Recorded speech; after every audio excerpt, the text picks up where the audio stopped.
네, 미국발 경제 위기에 대해서 살펴봤으니까 이제는 주식시장 영향을 구체적으로 분석해 봐야죠. 벤자민 투자연구소의 신일섭 소장과 함께합니다. 어서 오십시오, 소장님. 네, 안녕하세요. 좀 전에 이제 이 인사이트에서 중국 얘기를 해서 넘어오다 보니까 바로 첫 번째 질문도 중국과 관련된 얘기인데, 이 중국의 경기 회복은 또 좋은데 또 한편으로는 여기 중국이 리오프닝하기 시작하니까 외국인들이 우리 시장에서 좀 매도가 나오긴 했어요. 뭐 최근에 그런 얘기 있었잖아요. 9, 10월에는 이 차이나런에서 이 중국에 투자했던 자금이 한국으로 온다. 실제로 좀 많이 왔고. 근데 거꾸로 이제는 홍콩 항생에 투자자들이 그렇게 몰린다고 하는데, 이거 어떻게 봐야 될지 참 어렵네요. 이거 참, 근데 시장이라는 게 수급이 먼저 한다고, 이게 움직인다고 하니까, 이게 이제는 이제 중국을 더 투자해야 되는 건지 어떻게 바라봐야 될까요? 그냥 뉴스를 끄고 귀를 닫는 게 좋은 겁니다. 정답을 주셨네요. 네. 단호하게 말씀드리겠고요. 그리고 홍콩 항생이랑 홍콩 H 아주 그 ELS 기초자산으로 많이 쓰이던 것이고 아직도 개인 투자자들은 아픔을 잊지 못했는데 또 이렇게 선동하는, 예를 들어 지금 ELS가 그 기초자산으로 홍콩 H나 항생이 많이 쓰였던 그 아픔 뒤에 엄청나게 많은 파생 상품들이 생겼어요. 뭐 ETN도 생기고 ELS밖에 몰랐는데 ETN, ETF 뭐 다 생겨가지고. 근데 그런 것들이 이제 뭐 해운대나 광안리를 잘 안 가잖아요. 이 네? 나이쯤 되면은. 그러니까 요즘에는 사실 젊은 애들도 호캉스를 즐겨요. 그래서 제가 계속 미국 호텔주가 좋잖아요. 근데 그 해운대 광안리에 그 뜨거웠던 밤, 뭐 거기서 헌팅하고 그 낭만이잖아요. 근데 이제 안 가잖아요. 근데 거기 가면은 뭐 있었냐면은 그 고무총알 싸가지고 그 선반에 있는 큰 인형이나 네. 뭐 저기 장난감 넘어뜨리는 게 아니라 거의 떨어뜨려야 해요. 선반에서 바닥에 떨어지면 갖는 게임이 있어요. 근데 거기서 이제 뭐 10알 정도 주거든요. 그때 1,000원이었던 것 같은데 10알 정도 주는데 총알을 쏴가지고 그 안에 선반에 있는 장난감이 맞으면 내가 떨어뜨리면 갖는 거잖아요. 근데 총알이 그 선반 밖으로 벗어나면 어떻게 됩니까? 내 돈을 날리는 거죠. 아, ELS 얘기하려고 하시는 그쵸. 거구나. 총알값을 날리는 거죠. 근데 원금 보장 ELS가 있단 말이에요. 그거는 뭐냐면은 내가 총알을 아주머니한테 돈 주고 샀어요. 근데 총알이 쐈는데 선반 밖으로 벗어났어요. 인형을 하나도 못 맞췄어요. 그러면 아줌마가 총알값은 돌려줘요. 그게 원금 보장 ELS거든요. 근데 그거 원금 보장 ELS를 왜 안 하냐면 수익이 낮으니까. 그리고 어떻게 얘기를 했냐면은 원금 비보장 ELS를 팔면서, 원금 비보장은 그거죠.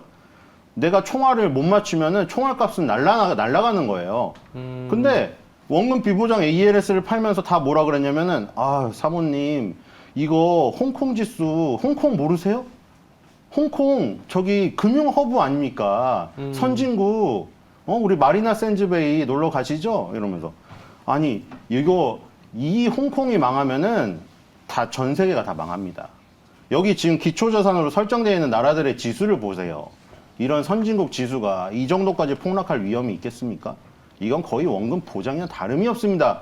라고 호도에서 팔았죠. 그래서 기초자산이 홍콩 H나 항생이 완전히 기준점 밑으로 내려가니까 느닷없이 이제 다 원금 손실이 나게 된 거죠. 맞아요. 그러다 보니까 그게 2015년도에 홍콩 지수를 기초자산으로 하는 ELS가 생각지도 못한 그런 사태가 터지다 보니까 불안전 판매로 인해 가지고 뭐 나중에 뭐 보상을 하고 하는데 그게 얼마나 복잡하고 그 사람들은 얼마나 그 상황 속에서 가슴이 미어졌을 겁니까? 그러니까 그런 것들을 또 지금 홍콩은 우리나라보다 파생상품 시장이 더 커가지고 우리나라도 지금 현물을 흔드는, 꼬리가 몸통을 흔들고 있잖아요. 홍콩은 제일 심하죠.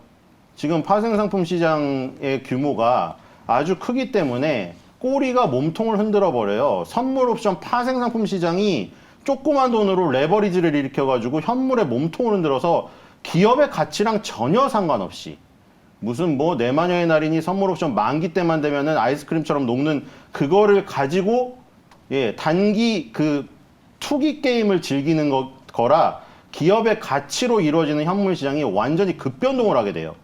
그렇기 때문에 지금 무슨 지금 홍콩도 중국 그 아래 있으니까 지금 전부 다 뭐 그 봉쇄, 코로나 봉쇄가 완화되고 양적 완화에 도움을 받고, 물론 맞아요. 근데 그런 것들이 제대로 저기 표현이 되려면은 선물 시장이, 이 파생 시장이 이 현물 시장을 건드리지 않아야 되는데 지금 심각하게 건드리기 때문에 그런 상품들도 많이 나왔던 겁니다. 그래서 지금은 더욱더 다양한 상품으로 여러분들을 맞이하고 있다. 그러니까 아까 해운대의 아줌마가 더욱더 다양한, 자, 총알 15개짜리에 1,500원. 그리고 총알 15개인데 하나는 쇠총알 주겠습니다. 네. 고무총알로 맞추면 안 떨어지는 거 쇠총알 하나 껴있으니까 그걸로 맞추면 바로 네. 인형 떨어진다고 이렇게 유혹을 하고 있어요. 예. 그거네요. 그냥 홍콩 항생 ELS 그냥 하지 마세요. 하지 이렇게 마세요. 그냥 딱 정리가 되는 거죠. 네, 설명이 복잡하고 뭔가 화려하고 내가 남들이 안 하는 상품일 것 같은 느낌이 드는 그런 게 유혹입니다. 네, 자, 알겠습니다. 그럼 홍콩 관련된 파생 상품에 투자하지 말아라. 네. 그 저희 첫 번째 질문에서 우리 신중호 앵커께서 차이나런으로 한국 증시에 몰려왔던 외국인 투자자들의 매수세가 요즘 좀 주춤해진 게 아니라 오히려 빠져나가잖아요. 이건 어떻게 된 겁니까? 차이나런으로 한국 증시에 들어오는 외국인의 매수는 그렇다면 이제 그 매력은 끝난 겁니까? 이 외국인의 입장은 그렇게 생각해야죠. 한국 시장에 투자하는 비중이 엄청나게 작은 거죠. 그러니까 우리나라 투자자분들도 이제 그 세계로 이제 넓혀가고 계시는 추세잖아요. 우리도 우물안 개구리를 어쩔 수 없이 미국에 대한 투자나 해외 투자가 되게 활성화되지 않았기 때문에 우리나라를 굳이 막 기업을 너무 삼성전자, SK하이닉스가 이뻐가지고 남의 나라 거를 안 하기보다는 그런 제도가 없었죠. 근데 후광통도 열리고 미국 투자도 굉장히 편해지고 이젠 유럽 투자도 전화하면 할 수 있고 이렇기 때문에 이제 넓혀지기 시작한 거죠. 근데 외국인 입장에서는 이미 지구본을 돌려가면서 그 비중을 조절하고 있었던 거죠. 근데 사실 아시아에서 한국의 비중은 상당히 적겠죠. 전체 캐파도 적고요. 예전에 코카콜라, 펩시콜라를 팔면 우리나라 대부분의 주식을 살 수 있었단 말이에요. 그러니까 그 정도로 작기 때문에 이 큰 돈을 들어가지 못하죠. 그러니까 포트폴리오 비중 속에서 조절을 당연히 하겠죠. 한국 주식이 밑에서 떴으면은 일부 차익 실현을 할 테고, 그 전에 11월 달부터 그냥 꾸준히 계속 사다가 마지막에 1조를 지르면서 정점을 찍었잖아요. 네. 그래서 이제 차익 실현의 어떤 그 흐름이라고 보시면 되죠. 포트폴리오 예. 조절면서 예. 국가별, 대륙별로 조절을 하고 있다. 조절을 하고 있다. 자, 그런데 요즘 한국 시장에서는 이런 어지러워진 거시 변수 속에서도 굳건하게 자리를 지켜내고 있는 주식이 있습니다. 바로 컨텐츠인데요. 콘텐츠. 요즘 계속 흥행하는 신작들이 나오잖아요. 그런데 다음 주입니다. 아바타2 물의 길 개봉 앞두고 있습니다. 흥행할 것 같다라는 예상들이 많습니다. 관련주를 미리 좀 선점하면 좋을지. 컨텐츠 하면 또 우리 신일섭 소장 아니겠습니까? 제가요? 네. 아바타는 정말 재밌을 것 같더라고요. 저는 근데 볼 아바타는 생각입니다. 흥행하겠죠. 네? 네. 흥행할 수밖에 흥행, 없죠. 그쵸. 아바타요? 다들 기대하고 흥행 있는 거죠. 보증수표잖아요. 이게 거의 아바타가 언제 처음 나왔었죠? 거의 10년 넘었죠? 수년 됐습니다. 네. 지금 어떠세요? 소식이 계속 있었다가 네. 드디어 나온 건데, 근데 이번에 물에서 펼쳐진다고 합니다. 근데 지금 애플도 그렇고 메타도 그렇고 지금 보면은 구글도 그렇고 하는 게 메타버스 시대인 건 맞는데, 맞죠? 근데 제가 아무리 생각해도 저는 레디 플레이어 원처럼 저는 안경을 써서 그런가 그런 기기를 장착한다는 것에 대한 사실 거부감? 기본적인 부담감이 엄청나게 있어요. 지금 나오는 XR 기기 헤드셋을 얘기하는 게 아니라 옛날에 그 3D 영화들 있었잖아요. 요즘은 4D, 5D도 나오잖아요. 막 관중석 흔들리고 객석. 근데 저 3D 옛날에 그 종이 같은 안경 쓸 때 그것도 불편하더라고요. 영화관 가서 그거 하는데, 왜냐면 그게 콧잔등이 너무 눌려가지고 얼마나 이게 코가 아픈지 도저히 쓰고 앉아있을 수가 없더라고요. 그래서 벗었더니 3D니까 화면이 막 난시처럼 보여요. 맞아요. 네. 근데 지금 그 기기들은 훨씬 더 무겁단 말이죠. 그래서 이게 어디까지 기술이 될지 모르겠지만 저는 지금 와닿지가 않고 있는데, 어쨌든 XR 그리고 MR, 이제 혼합 현실이죠. 무슨 AR, VR, XR을 다 섞어버려가지고 MR 헤드셋이 이제 나오는데, 그게 구글도 그렇고 애플도 그렇고 페이스북이 이름을 바꾼 메타도 그렇고 다 그 기기들을 출시하려고 하고 있어요. 왜냐면 이제 이런 화려한 그래픽의 영화, 그리고 화려한 그래픽을 넘어가지고 이제 우리가 체감할 수 있는 영화, 그게 나오다 보니까 그거를 볼 수 있는, 느낄 수 있는 기기가 필요하다 보니까 이 빅테크 기업들이 다 글로 뛰어들고 있어요. 그러다 보니 당연히 애플 아이폰과 오랫동안 협력 관계에 있었던 LG 이노텍이 결국 나중에 그쪽으로도 부각이 되지 않을까 이렇게 다들 생각을 할 수밖에 없는 것이고, 왜냐면 애플 아이폰의 프리미엄 라인에 LG 이노텍이 다 카메라 모듈부터 기판부터 다 제공을 하고 있기 때문에 당연히 애플에서 XR MR 기기가 나오면은 아이폰하고 최상의 협력 관계를 유지하고 있으니 LG 이노텍이 그대로 이어가지 않겠느냐. 그런 얘기도 있고, 그리고 이제 뭐 덱스터나 위직 스튜디오 같은 얘기도 나오고 있는 거죠. 왜냐면 우리나라에서 가장 그쪽 기술력으로 앞서가는, 그리고 위직 스튜디오나 덱스터가 초반에는 그 기업 초기에는 우리가 그거였잖아요. 후반전에 참여를 했잖아요. 뭐냐면은 배우랑 감독들이 영화를 다 찍어놓고 뭐 다 찍었습니다 하고 이제 뭐 단체 사진 찍잖아요. 그게 뉴스에 발표가 되고 나면은 이제 그때부터 이 덱스터랑 위직 스튜디오는 일을 하는 거예요. 그걸 가져와가지고 후반 작업으로 거기다가 막 CG 입히고 막 그래서 VFX 기업으로 탄생이 됐는데, 이제는 뭐냐면 그 총괄 감독하는 어떤 스튜디오로서의 야망을 드러내면서 많은 기업들을 긁어 모았단 말이죠. 그렇기 때문에 앞으로 이 덱스터나 위직 스튜디오가 얼마나 클지 모르겠지만 나중에 정말 언젠가 될지 모르겠지만 우리나라 손으로 저 정도 아바타급의 영화를 탄생시켜서 글로벌 흥행하는 시대가 올 수 있지도 않을까. 야, 그런데 이 얘기 그런 듣다 걸 보니까 뭐, 처음에는 저는 그 생각을 했어요. 아바타 2 그냥 단순히 극장 뭐 배급사 이걸 생각하는데 그게 아니라 이 아바타가 많이 흥행을 해서 이 우리가 보통 어떤 시그니처 같은 이벤트가 필요하잖아요. 그럼 아까 말씀하셨던 우리가 좀 불편하다고 생각했었던 XR이나 뭐 MR, VR이 조금 더 확장되고 보편화될 가능성도 약간 좀 기대도 할 수 있지 않을까. 물론 흥행 여부가 굉장히 중요한데. XR 기기로 투자 전략을 확장시켜서. 네, 그럴 수도 있지 않을까 생각이 들어요. 그러니까 왜냐면 사실 이건 저는 껴야 어느 너무 정도, 재밌는 거 아니냐. 어느 정도 등치가 있는 상태의 기업을 얘기 드린 거고, 그 뭐 거론되는 기업들은 많잖아요. 근데 그 제임스 카메론 감독이 그 내한했을 때 아바타 1 때 그 뉴스 예전 거 검색해보세요. 10년 전 거. 그때 제임스 카메론 감독이 방한했을 때 상한가 같던 종목이 그 중에 있는 종목들 중에 뭐 기업명은 말 안 하겠는데 없어졌어요. 상장 예, 폐지됐습니까? 아예 없어요. 그러니까 그런 테마가 아니라 이게 실생활에서 이렇게 크게 변화가는 그런 한번 투자에도 잡아보려고 그런 거죠.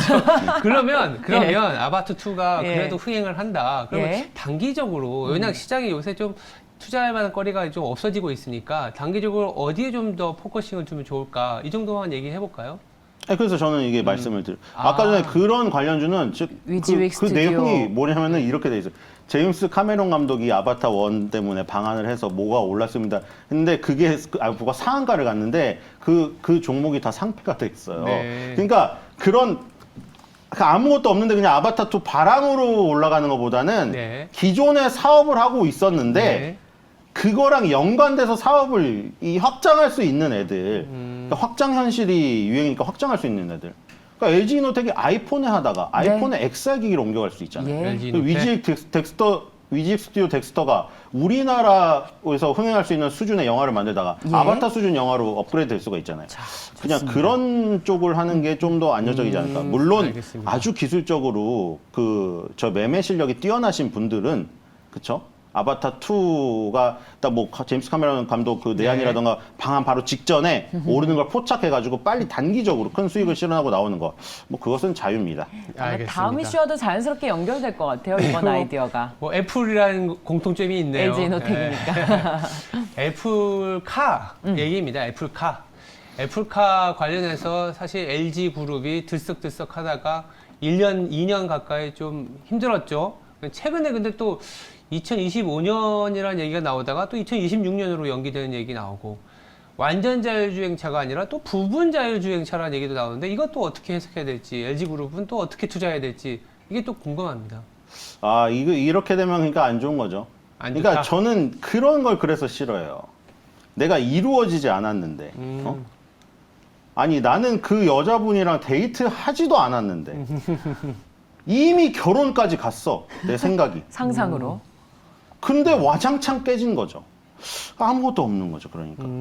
벌써 그 여자분이랑 아이스크림 먹고 있고 애플카. 그 여자분이랑 벌써 스테이크 썰고 있어. 애플카는 상상 결혼이다. 아니 그러니까 이게 기대감이 커버리면은 실망감도 크다는 얘기죠. 애플카가 처음에 나온다고 했을 때 핸들이 없다고 분명했어요.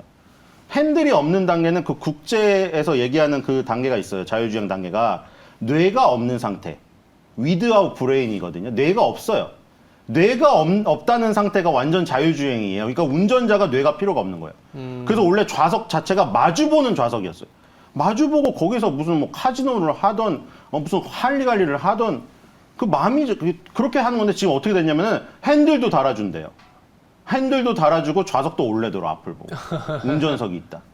이러니까 사람들이 이제 실망감이 커져버린 거죠. 아 완전 자율주행 뇌 없는 상태였고 마주보고 원탁에서 뭐 즐기면서 가는 그런 거를 했는데 고속도로에서 일부 자율주행 나머지는 그냥 운전석에서 수동운전 이렇게 돼버리니까 그 이상의 것으로 가치를 매겨놨던 것들이 거품이 다 없어지고. 그러네요.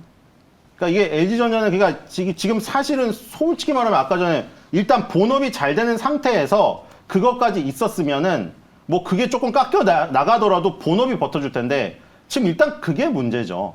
본업이 소비 가전이 지금 아무도 안 삽니다.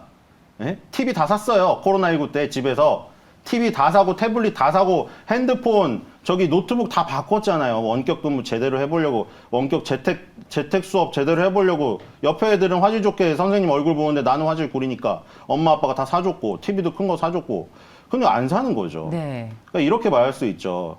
극이 전장이 돈이 됩니까? 예? 극이 소비 가정이 돈이 됩니까? 갑자기요? 갑자기 갑자기. 부잣집 혹시 그쵸. 그건가요? 예. 시청자분들한테 안 되면 소금 프리라이스? 네, 그렇죠. 그래서 이제 기본적인 게 안 되는 상태에서 플러스 알파까지 꺼지다 보니 버팀목이 없는 것이죠. 자, 그럼 결론은 애플카는 상상 결혼이다. 그러니까 신기루에 투자하지 말아라. 상상 결혼인데 이어질 수도 있는데 문제는 예? 내가 꿈꾸던 화려한 결혼식에 비해 굉장히 축소가 된 초라할 수 상태로 있다. 결혼식이 진행될 확률이 높으니 네. 모두 다 하객분들이나 지금 결혼식 당사자분들이나 전부 기대감이 약간 조금 깎인 상태에서 약간 얼굴빛이 글루미한 상태에서 결혼식을 진행해야 되는 이런 그런 상황이기 때문에 좋습니다. 좀 좋지가 않네요. 홍콩도 갔다가 해운대도 갔다가 물총도 쐈다가 결혼식까지 결혼식에 기대감을 낮추면서 마무리를 지었습니다. 오늘도 정말 찰떡비유와 함께 투자 전략에 대한 분명한 메시지도 있었으니까 네. 여러분들께서 잘 이해하셨을 거라고 생각을 합니다. 자, 금요일의 남자입니다. 벤자민 투자연구소의 신일섭 소장과 함께했습니다. 고맙습니다. 감사합니다.